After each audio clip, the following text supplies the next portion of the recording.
नमस्कार दोस्तों, एक बार चैनल में फिर से आपका बहुत बहुत स्वागत है। और आज हम करने वाले हैं लेक्चर नंबर 3 रीट एग्जाम के लिए, क्योंकि ये कुछ ही दिनों में आपका एग्जाम लगा हुआ है। लेकिन अभी सरकार का पता नहीं, एक आदेश फिर से आ रहा है कि नहीं 17 मार्च को कराएंगे।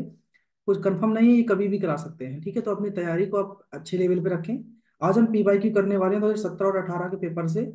और ये ध्यान रखना, इसको करना है मतलब है इसका इस जैसे क्वेश्चंस आगे आ सकते हैं। मतलब आपको एक पैटर्न पड़ा पता पड़ता है कि हमें एग्जाम में किस तरह के क्वेश्चन देखने को मिलेंगे एक्चुअली। ठीक है, तो इसके पहले ऑलरेडी मैंने लेक्चर 1 और लेक्चर 2 कंप्लीट कर दिए हैं, जहाँ पर टोटल 80 क्वेश्चन कंप्लीट किए हैं उन लेक्चर के अंदर। आपने नहीं देखे जाके तो डिस्क्रिप्शन में मैं लिंक दे दूंगा, या पूरा प्लेलिस्ट ऑलरेडी बनी हुई है चैनल पर, जाके आप देखेंगे तो आपको प्लेलिस्ट में मिल जाएंगे सभी क्वेश्चंस। तो शुरू करते हैं आज हम अपने न्यू क्वेश्चंस के साथ, और अगले जो भी टॉपिक हैं उनको कंप्लीट करते हैं आज के इस वीडियो में। ठीक है, तो सभी क्वेश्चन तो नहीं करवाएं क्योंकि काफी सारे क्वेश्चन ये भी हैं। तो टोटल ये 5 लेक्चर्स हैं।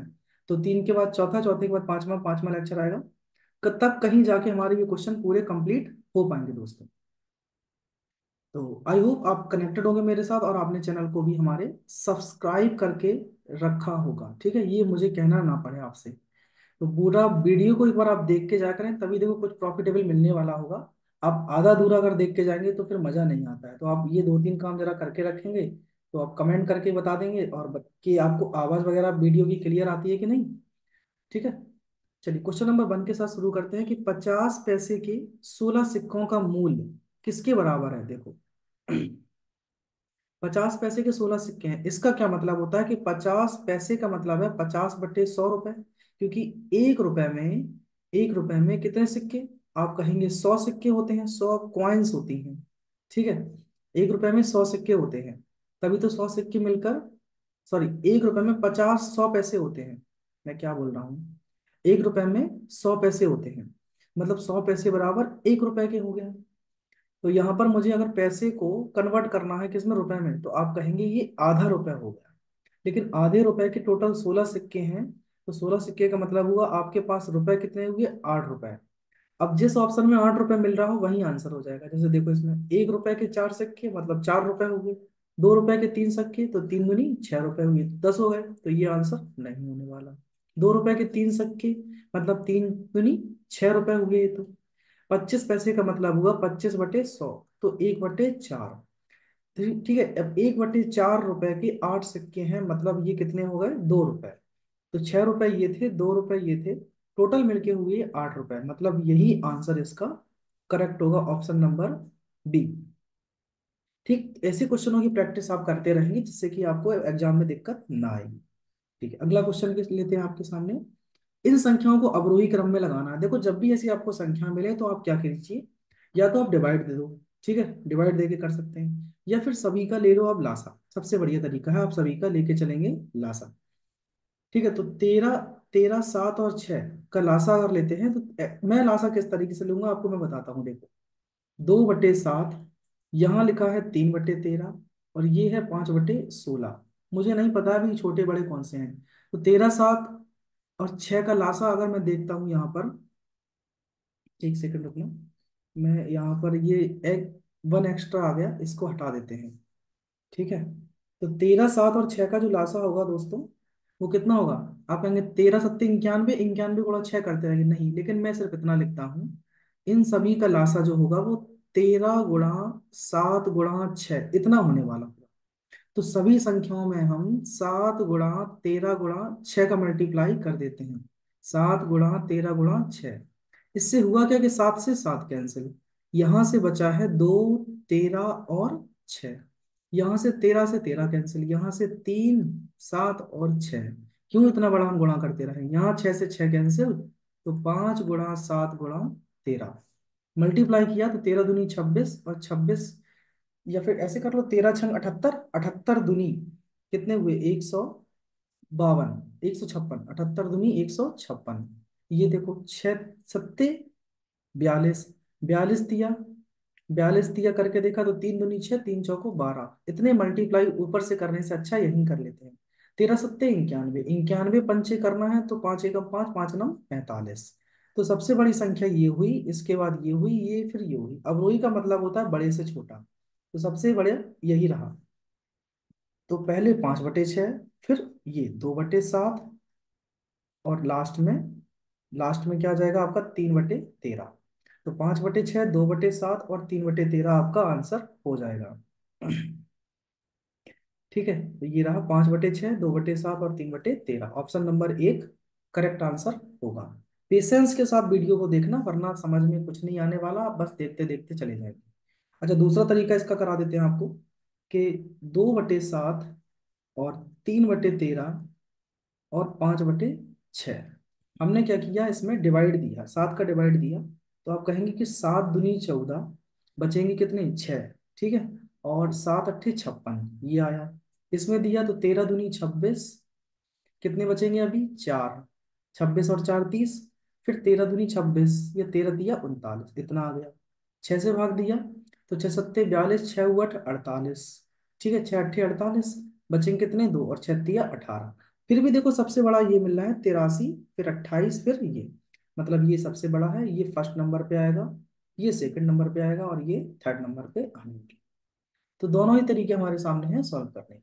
हम बढ़ते हैं क्वेश्चन नंबर नेक्स्ट पर। मैंने यहाँ क्वेश्चनों की भी नंबरिंग नहीं ले रखी है, तो इससे टेंशन मत लीजिए आप कि नंबरिंग नहीं ले रखा है, इसलिए कि आप ये ना देख पाए टोटल कितने क्वेश्चन हैं। ये काउंटलेस है, गिनना नहीं है आपको। ठीक है, प्रैक्टिस करते जाना, और सभी प्रीवियस ईयर के क्वेश्चन से ही ध्यान रखने हैं। देखो इसको सॉल्यूशन क्या करना है, सॉल्व करेंगे। 5 एकम 5 और 3 8। मैं वही तरीका अप्लाई करने वाला हूँ जो आप एग्जाम में एक्चुअली में लगाते हैं, कोई भी हवाबाजी नहीं होना चाहिए। 3 दूनी 6, 6 और 2 8/3, क्योंकि इतने सरल क्वेश्चन के लिए आप ट्रिक लगा रहे हो तो समझ लो मूर्खता कर देते हैं। इनमें क्या ही ट्रिक लगाएंगे यार। 6 चौको 24, 24 + 5 29, 29/6। बस लासा ले लो उठाकर इनका। 6 और 3 का लासा 6, 3 का भाग दो 6 में 2 बार, और 2 अट्ठे 16, -29। आगे देखा -8/3, इधर आपने सब्ट्रैक्ट किया, 9 में से 6 गए 3 और 2 में से 1 गए 1, तो माइनस के 13 आएंगे, और माइनस बीच में लगाए तो माइनस माइनस प्लस हो जाए। फिर हमने यहाँ 8/5 था, ये 5 है, ये गलती एग्जाम में नहीं होना है। 5 और 6 का लासा 30, 5 छक्का 30 और 6 ऊअठ 48, -के 48, प्लस 6 पंचे 30, 13 बचे 65। ठीक है, 15 में से 8 जाएगा तो 7, और इधर 5 में से 8 4 जाएगा तो 1, तो 17/30 आपका आंसर हो जाएगा, ऑप्शन नंबर डी। ठीक है, ऑप्शन में देखो -17/30 भी है, इसलिए इससे बचना है भैया। चलिए, अगला क्वेश्चन आपके सामने लिखा है कि बड़ी से बड़ी संख्या बताइए जिससे 244 और ये जो दिया गया है 2052 को विभाजित करने पर प्रत्येक स्थिति में 4 शेषफल प्राप्त हो। मतलब हमें इनका निकालना है क्या, HCF, बड़ी से बड़ी संख्या, मतलब HCF चाहिए हमें इनका। ठीक है, तो 244, क्या कह रहा है क्वेश्चन में कि 244 और 2052 को विभाजित करने पर प्रत्येक स्थिति में 4 शेषफल बचते हैं। तो हम क्या करते हैं, जो शेषफल बच रहा है वो इसमें से पहले से ही माइनस कर देते हैं। ऐसे क्वेश्चनों में ध्यान रखना है स्पेशली, कि जब भी बात की जाए कि बड़ी से बड़ी संख्या बताओ, मतलब ऑप्शन से आप एक चेक कर सकते हैं कि इसका डिवाइड अगर इसमें देते हैं तो 4 शेष बचना चाहिए, है ना, लेकिन चाहिए बड़ी से बड़ी है। इन दोनों, बड़ी से बड़ी का मतलब है इन दोनों का मासा। ठीक है, ये तो आंसर नहीं आने वाले, पहले तो मासा देखो। ठीक है, ये तो नहीं आने वाले, तो हमें क्या चाहिए, ये आंसर इन दोनों में से कोई एक हो सकता है। तो अब डिवाइड देके देख लो, फिर भी पता पड़ जाएगा, या फिर शॉर्टकट ही देख लो यही सीधा सॉल्व करके। तो 0, ये 240, 14 में ये 12 में से 8 जाएंगे, 12 में से 4 जाएंगे तो 8, यहाँ 4, यहाँ 2048। आपने देखा कि इसका भाग तो पूरा इसमें जा रहा है, यस और नो, पूरा पूरा डिवाइड जा रहा है। ठीक है, या फिर इनका डिफरेंस देख लो, उससे भी आ जाएगा। या फिर अब यहीं से चेक कर लो, देखो 12 का भाग पूरा इसमें जा रहा है, जा रहा है ना, इसमें भी जा रहा है क्या, चेक किया कि 12 एकम 12, 8 बचेंगे, 12 पंचे 12 संग 72, 72 84। ठीक है, इसमें पूरा 12 का भाग नहीं जा रहा है, देखो ध्यान से, 12 एकम 12, 8 बचे, और 12 सत्ते 84, फिर भी 8 बच रहे हैं, मतलब ये नहीं। तो 12 से पूरा भाग नहीं जा रहा है, लेकिन 16 से भाग चला जाएगा, तो इसका मतलब आंसर हमारा जो हो जाएगा 16। अब चेक कर लिया है शॉर्टकट में भी, क्या 16 से भाग देने पर दोनों में रिमाइंडर, इसका मतलब तो ये था, हम 4 देखो माइनस कर चुके थे ऑलरेडी, तभी हमने 12 से चेक किया था। अब यहाँ माइनस नहीं किए हैं, डायरेक्ट चेक कर रहे हैं भाग देकर, तो 12 का भाग इसमें तो जा रहा है, लेकिन इसमें नहीं जा रहा है पूरा पूरा। ठीक है, और मतलब रिमाइंडर यहाँ से 4 नहीं दे रहा, देखो 12 एकम 12, 8 बचेंगे, 12 सत्ते 84। ठीक है, तो यहाँ 12, फिर 12 एकम 12, पूरा कट जाएगा ये, तो इसमें कोई रिमाइंडर ही नहीं आएगा, लेकिन 16 से रिमाइंडर आएगा। तो आंसर हमारा ऑप्शन नंबर बी सही हो जाएगा, 16 आंसर। नेक्स्ट है कि पी ने इतने रुपए का ऋण इतने रुपए साधारण ब्याज पर 2 वर्ष और 8 मास के लिए लिया, तो उसे कुल कितनी राशि पुनः लौटानी पड़ेगी। ये उसने दिया है क्या, आपको साधारण ब्याज, सॉरी प्रिंसिपल दिया गया है। कुल कितनी राशि लौटानी होगी, मतलब आपको निकालना है क्या, आपका अमाउंट। अमाउंट मीन्स मिश्रधन, आपको मिश्रधन फाइंड करना है एक्चुअली में, और ये प्रिंसिपल मूलधन दिया गया है। तो पता है कि साधारण ब्याज बराबर मूलधन प्रिंसिपल गुणा दर गुणा समय बटे 100, यही तो लगाते हैं। ठीक, प्रिंसिपल दिया गया क्वेश्चन में कितना, 9,000। रेट दी गई है 8.5%, और 8.5 को मैं इस तरीके से लिख देता हूँ कि 17/2। ठीक है, 17 का आधा ही तो होता है 8.5, गुणा 2 वर्ष और 8 माह का मतलब है कि 2 और 8 माह को चेंज करेंगे वार्षिक में, तो 12 का भाग, 4 दूनी 8 और 4 तिया 12, तो ये हुए टोटल 3 दूनी 6, 6 और 2 8, 8/3 ईयर्स, इंटू डिवाइड में 100 रहता है। सॉल्व किया सबको, जीरो से जीरो कैंसिल, इधर पे देखो 2 चौको 8, इधर पे 3 त्रिका 9, 30। तो 30 गुणा 17 गुणा 4, आपका आंसर आ जाएगा 17 तिया 51, 510।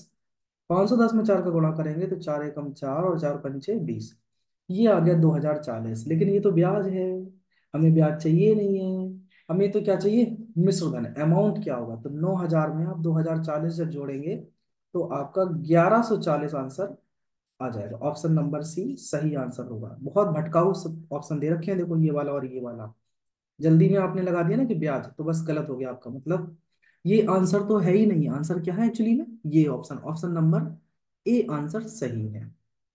चलिए आगे बढ़ते हैं नेक्स्ट क्वेश्चन की ओर। नेक्स्ट क्वेश्चन आप देख रहे हैं, नेक्स्ट क्वेश्चन सामने दिया गया है कि एक 22 सेंटीमीटर और 4 सेंटीमीटर की, एक 22 सेंटीमीटर और 4 सेंटीमीटर के आयताकार कागज को मोड़कर बिना अधिव्यापन एक 4 सेंटीमीटर ऊंचाई का बेलन बनाया गया है। ठीक है, और इस बेलन का वक्र पृष्ठ का क्षेत्रफल बताना है। ठीक, तो एक आयताकार आपने ये कागज लिया, देखो ये कागज है, इसकी लंबाई है 22 और चौड़ाई है 4। अब आप इसको मोड़ेंगे, ठीक है, आयताकार कागज को मोड़कर इस एक 4 सेंटीमीटर ऊंचाई का बेलन बनाया जाता है। तो जैसे आप इसको मोड़ेंगे,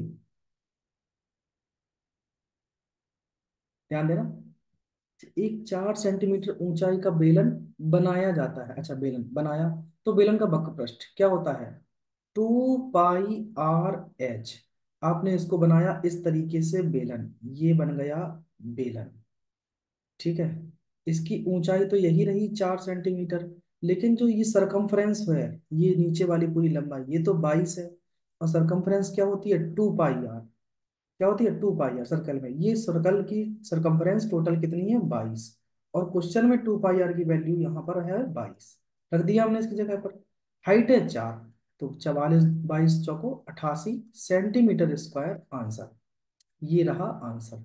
ठीक, पाई की आई की वैल्यू कुछ नहीं रखना, सीधा 88 सेंटीमीटर आंसर। यहाँ लोग गलती कर सकते हैं, इसलिए ध्यान रखना है कि इसमें मिस्टेक ना हो। चलिए अगला क्वेश्चन है कि एक दिए गए रेखाएं ए बी तथा ये जो अगली रेखा है सी डी बिंदु ओ पर प्रतिच्छेद करती हैं, और यदि ओ ई और ओ एफ, कौन कौन, ये ओ ई, ये वाली लाइन ओ ई और ओ एफ क्रमशः बीओडी और सीओबी के समद्वि भाजक हैं। किसके, बीओडी के समद्वि भाजक का मतलब है कि दो बराबर बराबर भाग में बांटना, तो ये एंगल भी और ये एंगल भी इक्वस, ये 25 है तो ये भी 25 हो जाएगा। आगे सी ओ एफ किसके बराबर होगा, हमें क्या निकालना है, सी ओ एफ, ये वाला एंगल फाइंड करना है। देखो ये, अब ये कह रहा है कि O F B C O B, इसका समद्वि भाजक है, मतलब ये थीटा तो ये भी थीटा, या ये एक्स तो ये भी एक्स। तो ये टोटल आप देख रहे हैं कि ये हुआ 180 डिग्री का लीनियर ग्राफ। तो सबको जोड़ दीजिए, 25 + 25 प्लस थीटा बराबर 180 डिग्री। क्या कहेंगे? सरल रेखा पर बने हुए कोणों का योगफल 180 अंश होता है। 25 + 25 = 50, थीटा + थीटा 2 थीटा, एक्स मान के चलो 2x आ जाएगा। तो 2 थीटा बराबर 180 - 50, ये हुआ 130। 130 में 2 का भाग दिया तो ये आ गया 65 डिग्री। तो थीटा का मान आ जाएगा 65 डिग्री। मतलब उसने पूछा था कि COF, तो ये हो गया 65 डिग्री आंसर। ठीक है, अच्छा क्वेश्चन है, थोड़ा ध्यान से दोबारा प्रैक्टिस कर लेना, एक बार समझ में आ जाएगा। एक वर्गाकार मैदान का क्षेत्रफल इतने वर्ग मीटर है। अब वर्ग का क्षेत्रफल क्या होता है? A², भुजा का स्क्वायर। ये दिया गया है 6400। तो ए बराबर आप क्या कहेंगे? ये तो 80 का वर्ग है। ठीक है। तो इस मैदान की परिमिति मतलब परिमाप, परिमाप क्या होता है वर्ग का परिमाप? तो 4a, वर्ग का परिमाप। ध्यान रखना दोस्तों, ये 4a और a का मतलब है 80। तो 80 × 4 हो जाएगा 320 मीटर। ठीक है, वर्ग का परिमाप। फिर जैसे आप कमेंट करके बताएंगे मैं उसके अकॉर्डिंग आपको रिवीजन फॉर्मूले के भी करा दूंगा। अगला है कि 2 मीटर, 1.5 मीटर और 1 मीटर नाप के टैंक के पानी के टैंक को एक नल द्वारा टैंक को एक नल द्वारा 20 लीटर प्रति मिनट की गति से भरने में लगा समय क्या होगा? तो समय बराबर क्या होता है? दूरी बटे चाल बराबर दूरी बटे समय, दूरी बराबर चाल गुणा समय। ठीक है। अब देखो, ये हमें टैंक को भरने में समय, ये क्या चाहिए? इसका आयतन, ये है आयतन, और इतने लीटर प्रति मिनट भर रहा है। तो पहले इसको हम आयतन निकालेंगे इस टैंक का। तो 2 × 1.5 × 1, तो ये आ जाएगा 15 × 2 = 30। सही है, ये आ गया। लेकिन आगे इसने कहा है क्या? कि 20 लीटर प्रति मिनट। अच्छा, 1 मीटर में ये मीटर क्यों हो जाएगा भैया? ठीक है, 1 लीटर बराबर 1000 मीटर क्यूब, ये याद रखना। तो इसको जब हम चेंज करेंगे, 30 में 20 का भाग देंगे तो ये जाएगा 20 × 1 = 20। ठीक है, तो ये तो हुआ 1 घंटा। बचा कितना हमारा? 10। तो 10/20, अब इसमें भाग दे दो 1/2, 60 का गुणा और कर दो तो 1 घंटे, और ये 2 से भाग दिया तो 30 मिनट। तो 1 घंटे मतलब 3/2 को सीधी बात है भैया घंटे में चेंज करना है।